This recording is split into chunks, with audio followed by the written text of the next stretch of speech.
Olá, senhoras e senhores. Mais uma vez, eu quero vos cumprimentar com a bendita e gloriosa paz de nosso Senhor e Salvador Jesus Cristo, nesta noite maravilhosa. Eu quero agradecer a todos pela vossa participação, quero agradecer a todos pela vossa amizade, pelo carinho que tem dispensado para conosco, e gostaria mais uma vez de vos convidar para meditarmos juntos um pouco na palavra do Senhor nosso Deus.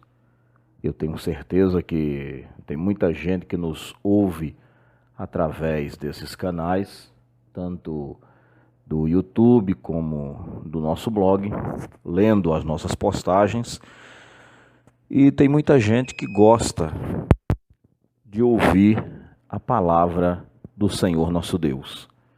Eu quero vos convidar para abrir as vossas Bíblias. Eu estou aqui com a minha Bíblia aberta na tradução de Almeida, revista e atualizada. Eu gosto muito dessa tradução, gosto também da corrigida, mas a tradução revista e atualizada, para questão de estudo, eu acho que a linguagem dela esclarece melhor o sentido do texto. Então eu estou com a Bíblia aberta aqui na tradução de Almeida, revista e atualizada, no capítulo de número 14 do Evangelho de João.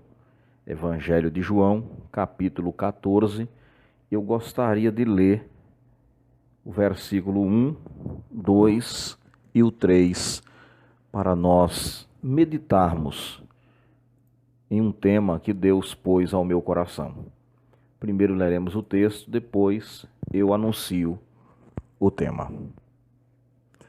Diz assim: não se turbe o vosso coração. Credes em Deus, crede também em mim. Na casa de meu Pai há muitas moradas. Se assim não fora, eu vo-lo teria dito, pois vou preparar-vos lugar. E quando eu for e vos preparar lugar, voltarei e vos receberei para mim mesmo, para que onde eu estou, estejais vós também.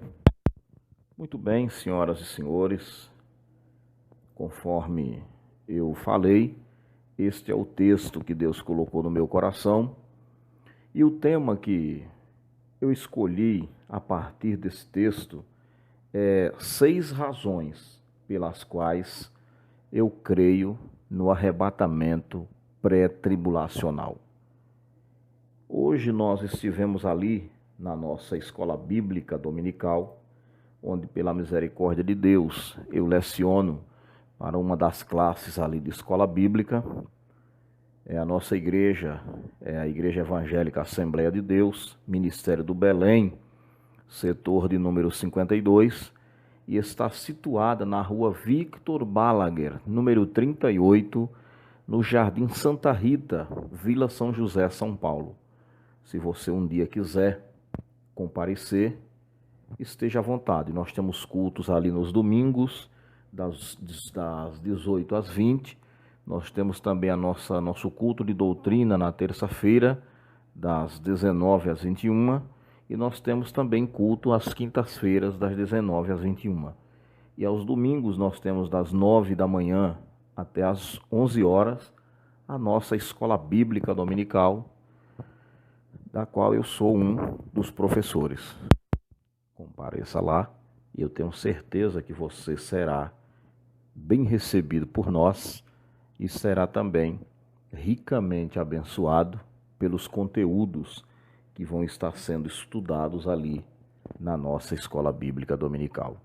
E hoje, durante o dia, nós estivemos estudando ali acerca da grande tribulação. Nós estamos estudando esse trimestre a lição que trata do tema de escatologia bíblica, e hoje nós estivemos estudando ali a grande tribulação.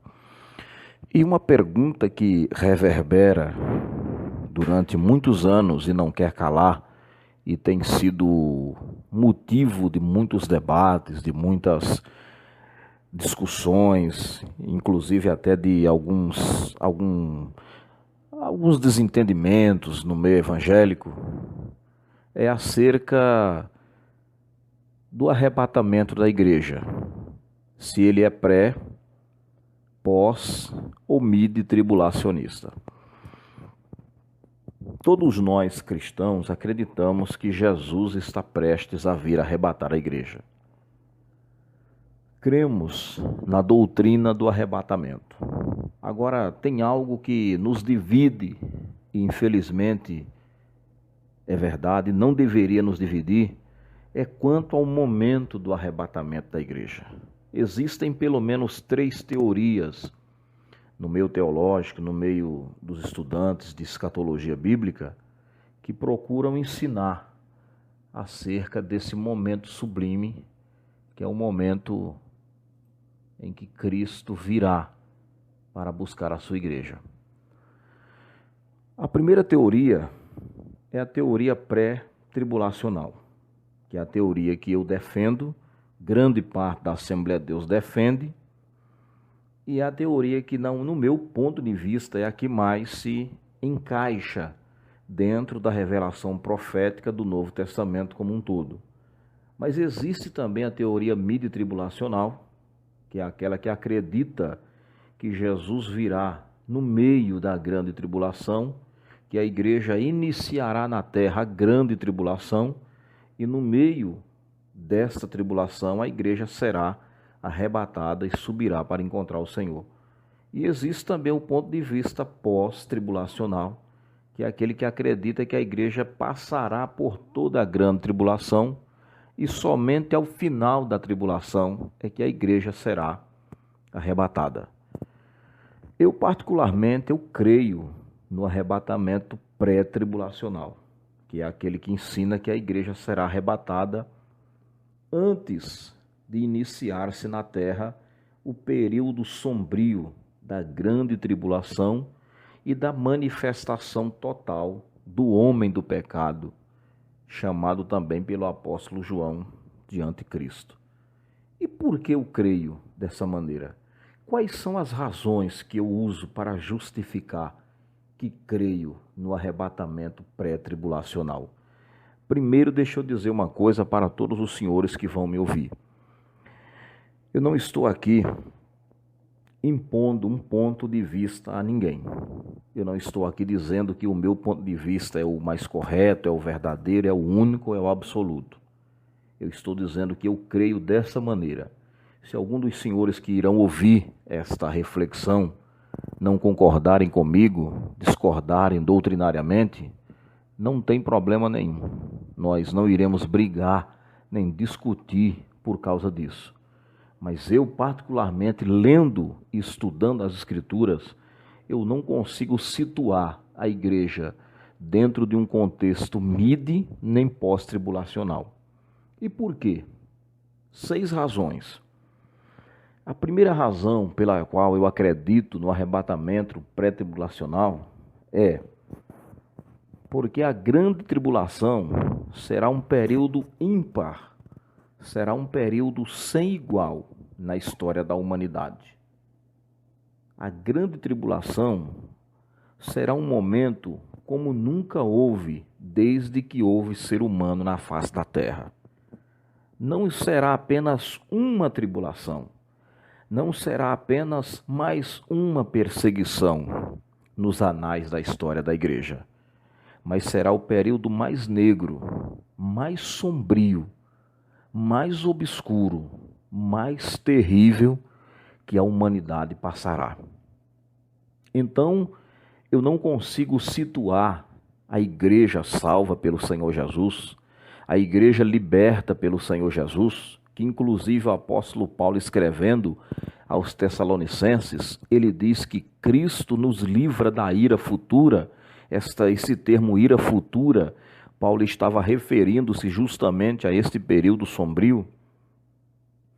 Então eu não consigo situar a igreja que Jesus salvou pelo seu sangue, a igreja que o próprio Jesus tirou do lamaçal do pecado, salvou, batizou com o Espírito Santo, deu dons espirituais, e de repente ele jogando esta igreja no fogo da fornalha da grande tribulação. Eu realmente não consigo entender e situar isso aí. Só para nós termos uma ideia do que é a grande tribulação, leiamos o que disse o profeta Jeremias lá no capítulo 30 e no versículo 7. Olha o que diz a Bíblia em Jeremias 37. Ah, que grande é aquele dia, e não há outro semelhante. É tempo de angústia para Jacó. Ele, porém, será livre dela. Então, você observa que esse período denominado pelos estudantes da Bíblia e pela própria Bíblia de grande ira ou de grande tribulação, será um período em que Deus tratará com a humanidade de uma forma pesada, de uma forma justa e de uma forma que não haverá precedentes na história humana. Então eu não consigo situar a igreja vivendo dentro deste período. Olha o que o próprio Senhor Jesus diz lá em Mateus 24, a partir do versículo 15, quando ele fala da grande tribulação. Quando, pois, virdes ao abominável da desolação, de que falou o profeta Daniel no lugar santo, quem lê entenda, os que estiverem na Judéia fujam para os montes. Quem estiver sobre o eirado não desça a tirar coisa alguma de casa. E quem estiver no campo não volte atrás para buscar a sua capa. Ai das que estiverem grávidas e das que amamentarem naqueles dias. Orai, para que a vossa fuga não se dê no inverno, nem no sábado, porque nesse tempo haverá grande tribulação, como desde o princípio do mundo até agora não tem havido e nem haverá jamais. Nós não estamos falando simplesmente de uma mera perseguição. Estamos falando de um acontecimento sem precedentes. Será um período em que Deus derramará sobre a face da terra toda a sua ira, toda a sua cólera contra a raça humana e em acerto de contas com a nação descendência de Abraão, que é o povo de Israel. Então eu não consigo situar a igreja aqui em lugar nenhum. A própria Bíblia diz que a igreja, ela não estará aqui nesse período. Lá no livro de Apocalipse, e aí nós entramos no meu segundo ponto. O segundo ponto que eu defendo é este, porque em parte alguma do Novo Testamento, a Bíblia afirma que a igreja estará aqui durante esse período de 7 anos. Em parte alguma das Escrituras.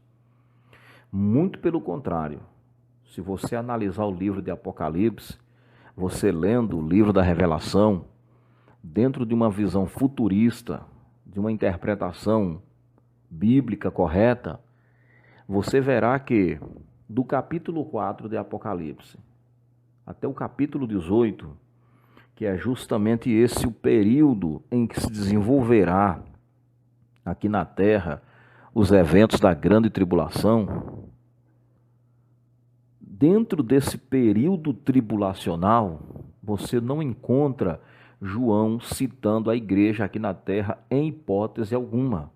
Muito pelo contrário, você encontra várias passagens, como no capítulo 6, como no capítulo 9, você encontra a igreja nos céus, como no capítulo 19, onde você encontra a igreja participando da festa das bodas do Cordeiro.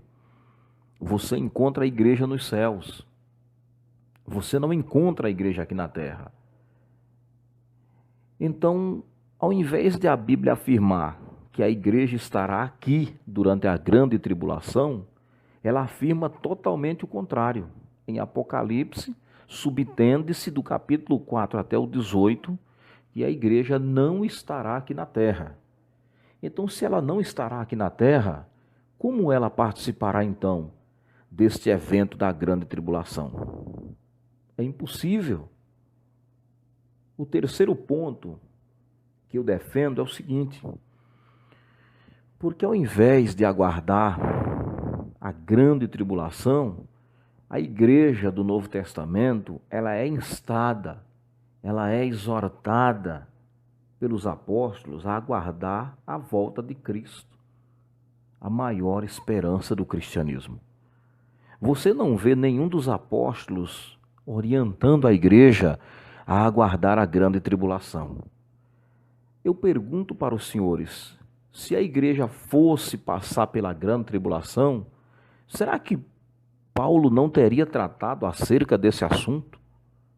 Será que Paulo considerou esse assunto tão irrelevante a ponto de não tratar acerca desse assunto? Será que o fato da igreja entrar num período tão terrível como esse, período em que haverá a manifestação do próprio anticristo, período em que milhões e milhões perderão as suas vidas, um período em que todas as perseguições que houve lá na época do Império Romano, através dos imperadores Nero, Diocleciano, Domiciano, que morreram milhões ali na arena do Coliseu, mas a perseguição da grande tribulação irá sobrepujar a todas essas em extensão, em quantidade de mortes, em brutalidade, em carnificina. Será que um assunto dessa envergadura o apóstolo Paulo teria esquecido de tratar sobre ele? Pedro teria esquecido João, Tiago, Judas? Ninguém no Novo Testamento instou a igreja a aguardar a grande tribulação. Muito pelo contrário. O que nós encontramos em todo o Novo Testamento é os apóstolos orientando a igreja a aguardar a volta do Senhor Jesus.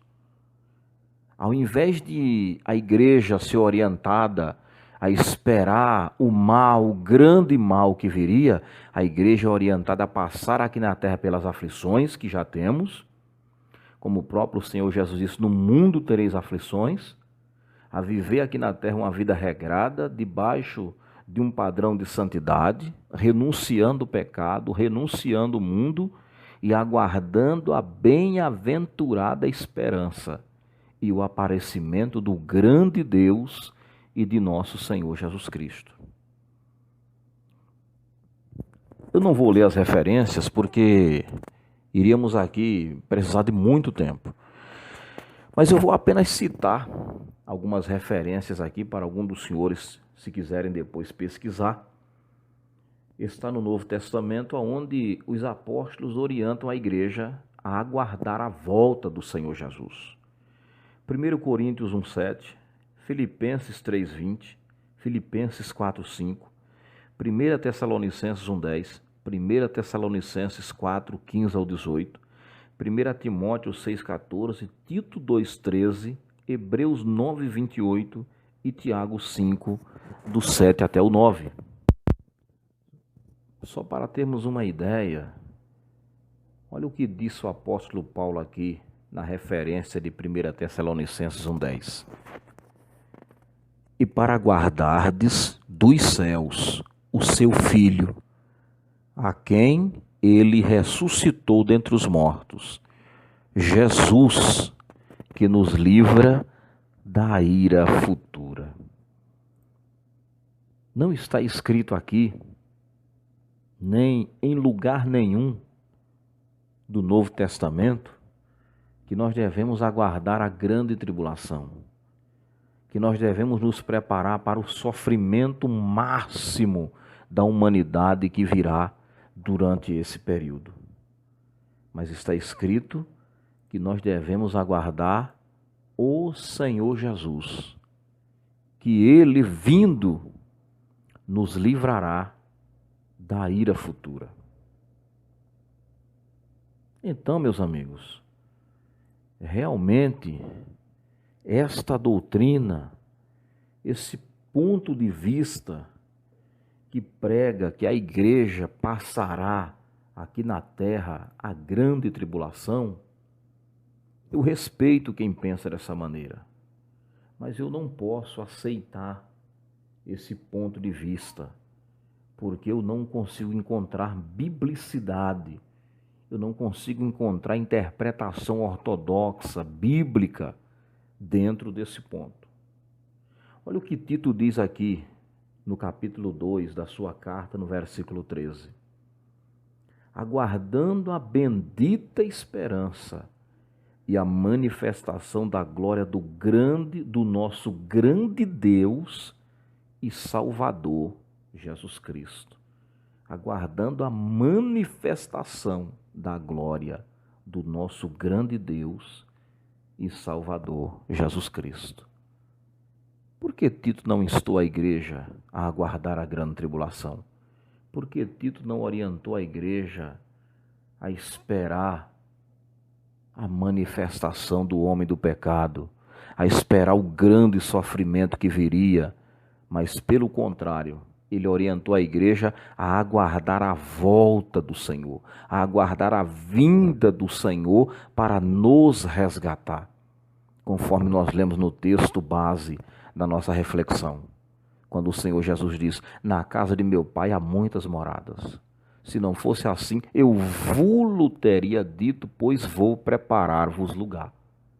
E se eu for, e quando eu for, e vos preparar lugar, virei outra vez, e vos levarei, arrebatarei, buscarei para mim mesmo, para que onde eu estiver, estejais vós também. Olha que promessa do Senhor Jesus. Jesus não está aqui prometendo tribulação para ninguém. Tribulação nós já temos aqui na terra. Cada cristão tem as suas dores, as suas tribulações. Isso sem falar em países aí fechados ao Evangelho, onde nossos irmãos padecem, sofrem, morrem, são martirizados todos os dias por causa do Evangelho. Precisa mais tribulação do que isso? Aí Jesus diz: e quando eu voltar, vos levarei para mim mesmo. Ele não está falando de tribulação. O quarto ponto pelo qual eu defendo, a quarta razão pela qual eu defendo um arrebatamento pré-tribulacional, é porque se estivermos esperando a grande tribulação, para que venhamos a aguardar a partir dela a volta do Senhor Jesus, então a doutrina da iminência da volta de Cristo perde o seu sentido. Em todo o Novo Testamento, o Senhor Jesus, principalmente, quando ele falava acerca da sua vinda para a igreja, para os salvos, para os apóstolos, ele usava ali o elemento da iminência, do fator surpresa. Ele falava sempre para os apóstolos: tomai cuidado, estai apercebidos, vigiai, cuidai, observai. É como se o pai de família que viajasse e desse ordem ao porteiro que vigiasse: vigiai, porque não sabeis quando virá o Senhor da casa. Então o que Jesus usa ali é o fator surpresa. Mas se nós realmente fôssemos obrigados a passar pela grande tribulação, a aguardar o levante do homem do pecado, do anticristo, para depois disso Jesus nos arrebatar, então o fator surpresa cairia por terra. Porque evidentemente que quando nós estivéssemos no fogo da grande tribulação, o homem do pecado, o grande governo do mal, estivesse levantado aí na terra, as duas testemunhas pregando contra o governo dele, e o remanescente de 144 mil assinalados de Apocalipse capítulo 7 estivesse pregando contra também o governo do anticristo, então teríamos absoluta certeza de que Jesus estava vindo. O elemento surpresa aqui perderia o seu sentido. É tanto que os próprios apóstolos, quando Jesus deu para eles o relato dos fatos, dos eventos que ocorreriam antes da grande tribulação, antes do arrebatamento da igreja, e da grande tribulação, os apóstolos chegaram no final e eles disseram: Senhor, mas quando será esse dia? Quando acontecerá isso? Quando isso vai ocorrer?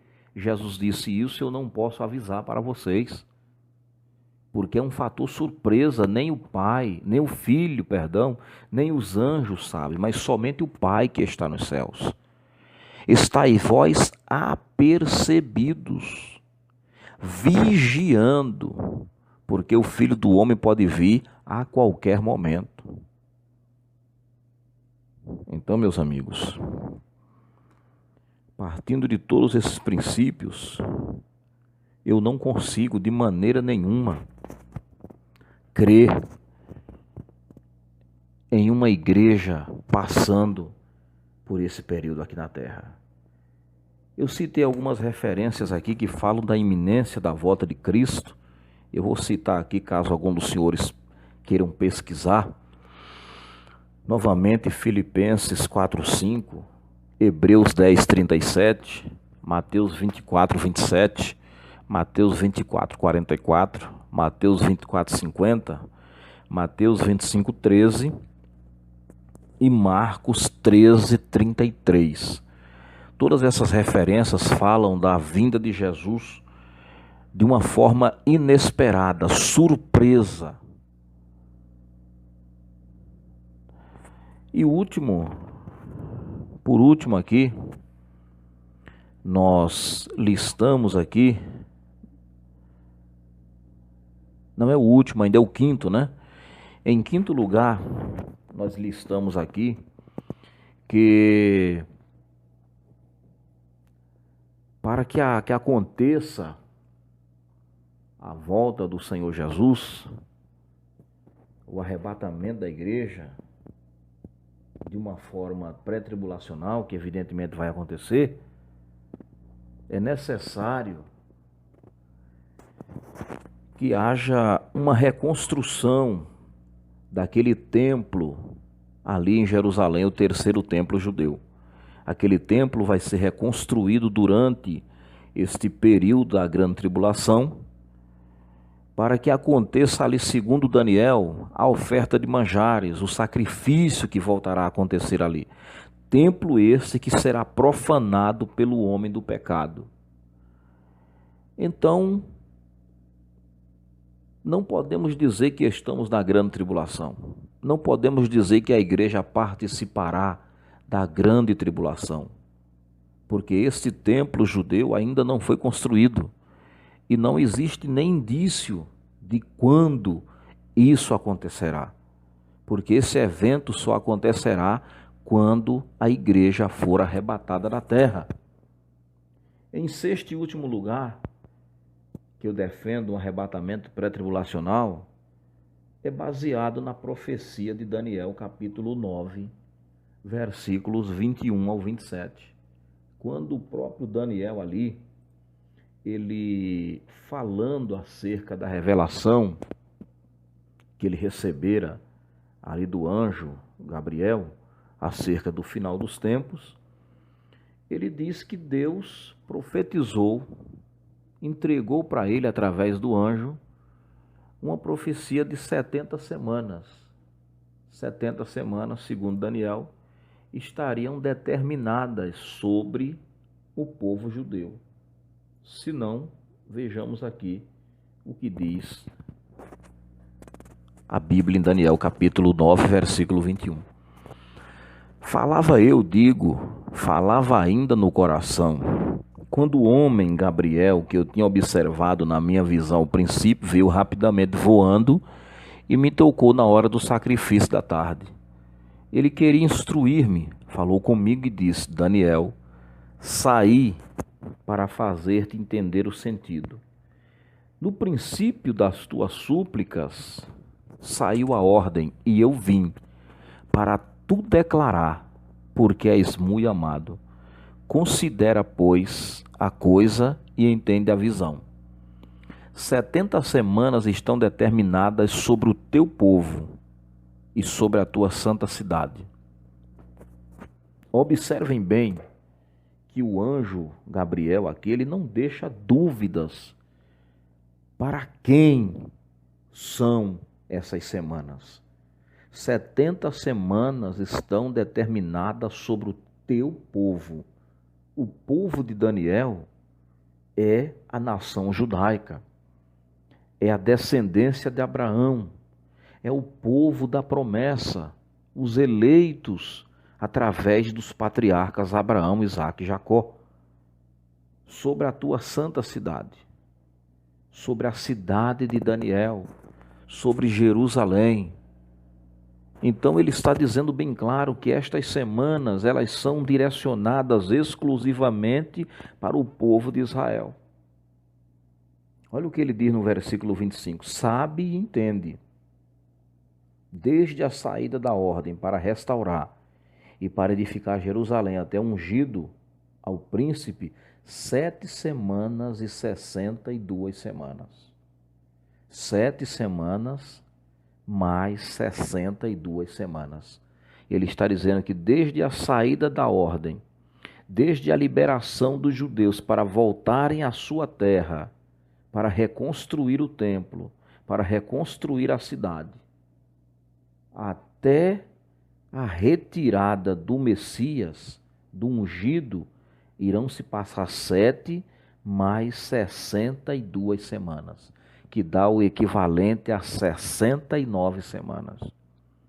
Aí no versículo 26 ele diz: depois das 62 semanas será morto o ungido, e já não estará.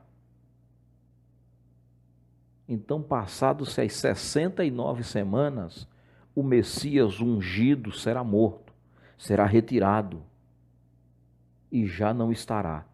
Então, quando o Messias foi retirado, a contagem da semana que iria entrar automaticamente na 70ª semana, a contagem da semana parou. Ela não prosseguiu. Se Jesus não tivesse morrido na cruz, aí sim, a 70ª semana contaria para o povo judeu e ele selaria as 70 semanas e cumpriria cabalmente esta profecia. Mas como o Messias foi tirado, até mesmo por um plano do próprio Deus para encaixar no lugar a igreja, e entramos aí na dispensação da graça, então a contagem da semana parou, porque saiu Israel do plano, não que Deus tenha rejeitado o seu povo, como disse o apóstolo Paulo, mas provisoriamente Deus colocou Israel do lado no plano da salvação e entrou com a igreja.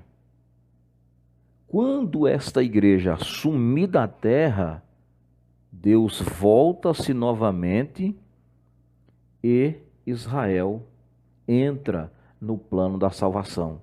E começa-se então a contagem da 70ª semana.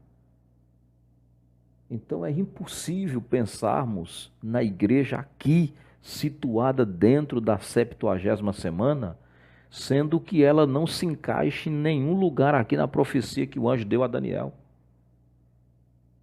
Se a grande tribulação, se a semana de 7 anos que falta é um cumprimento de uma profecia para Israel, para o povo de Daniel, então o que a igreja estará fazendo aqui?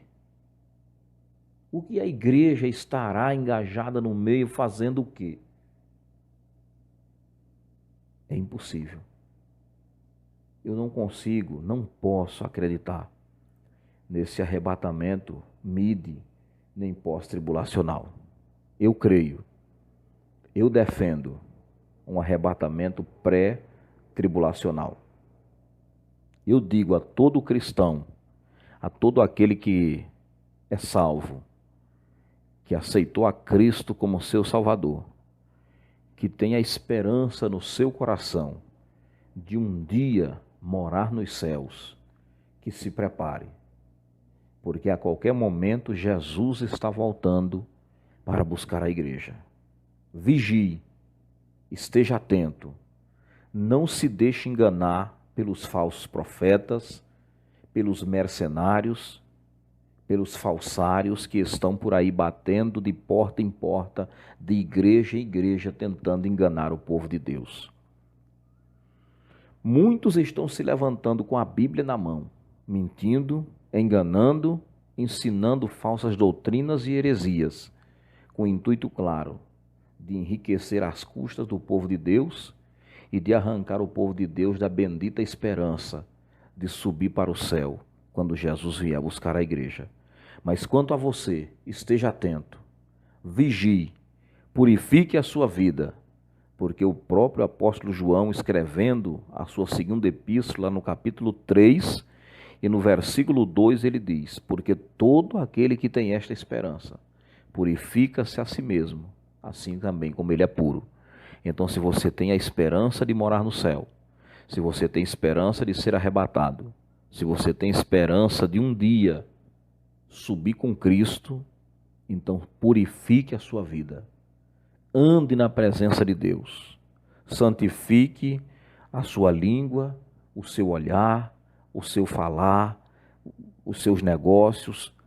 Coloque a sua vida em ordem e a sua casa em santidade, porque ele virá e só subirá com ele aqueles que estiverem atentos, com as candeias nas mãos, com azeite de reserva e ouvindo o som: eis o noivo, quando ele vier. Que Deus em Cristo te abençoe grandemente, em nome de Jesus. Amém.